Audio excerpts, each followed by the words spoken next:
I'm old. I can't look at you in the paper at the same time anymore. My name is Sally Getch. I'm speaking in opposition to item number 59.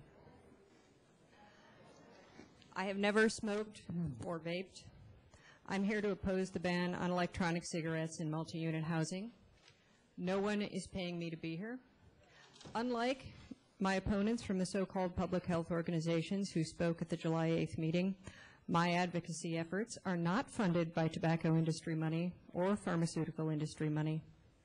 I'm here at my own expense because I never thought my husband would quit smoking, but he hasn't touched a cigarette for more than a year thanks to vaping. If more people followed my husband's example and switched from smoking to vaping, the air in Berkeley would be cleaner. The population would be healthier. Stanton Glass would lose his $20 million grant, and my opponents would lose their funding. At least the vapers are honest about their motives. They want to be able to vape in their own homes.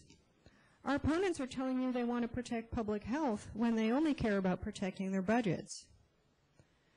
Members of this council have expressed concern that exposure to electronic cigarettes would be a bad influence on children.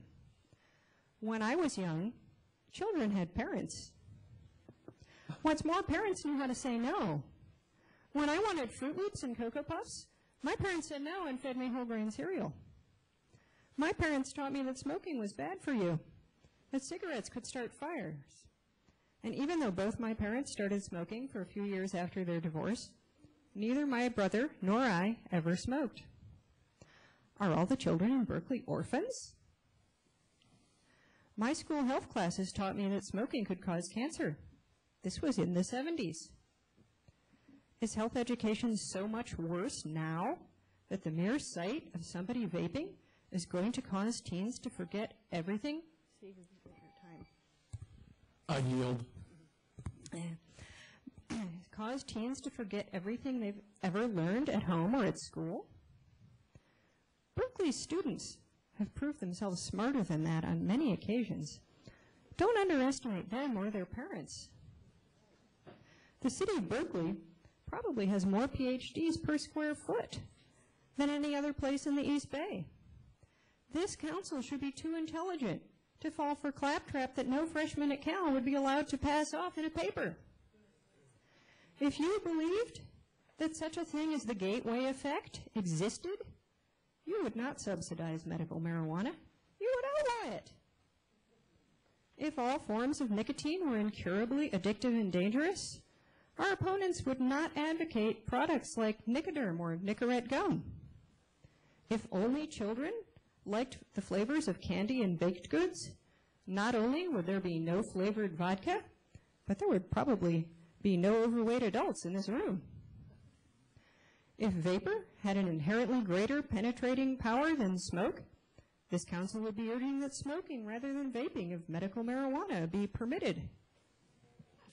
I urge the council to exercise common sense and permit vaporizing nicotine inside of residences in multi-unit apartment buildings. Thank you. Okay. Good evening. I'm here for item 59. My name is Stefan Didak. I'm here representing the users of vapor products who are unable to be here. I do not receive any benefits, financial or otherwise, to be here. Unlike our opponents of the public health and tobacco control organizations, I'm here to oppose the ban on the use of vapor products in multi-unit apartments. The last hearing made it clear that your lack of research and decisions are arbitrary and capricious. Having Council Member Anderson compare e-cigarettes with cluster bombs was bad enough. But having Council Member Wozniak say, and I quote, "I think there is not much distinction between vapor and smoke. A vapor is more transparent through walls and things. Propylene glycol can cause asthma."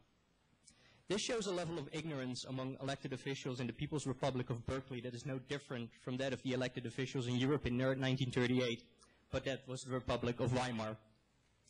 Propylene glycol, Mr. Wozniak, is used in asthma inhalers, not because it causes asthma. Here, have an asthma inhaler. Go get yourself some asthma. Seriously? I do not know where you get your information from, but if you got your information from our opponents, you are sorely misinformed. This council is concerned about addiction. Has the council looked at the MSA and Prop 99 money generated by tobacco, to which the public health and tobacco control groups that are pushing for this ordinance are extremely addicted to? Maybe you should. There are over 13,000 small businesses in this emerging industry, but only a handful of big tobacco players in this space. Smearing all of them as big tobacco racketeers might lead to a defamation suit. Comparing the vapor industry with big tobacco is like comparing a nice 5-star meal with a $1 fast food breakfast. And on that topic, will the council consider banning cooking smells and vapors as well? Why is this council so accepting? I yield my time. You can't. If you yield, it's going to go over to the next person. We've already had three speakers, so it's up to you. If you want to yield your time, you're going to go to the end of the agenda. Okay? So, yeah, you're not going to speak now. You're going to go to the end of the agenda. So, sir, you sound like you want to speak, so it's going to the end of the agenda. Okay. Okay, hang around.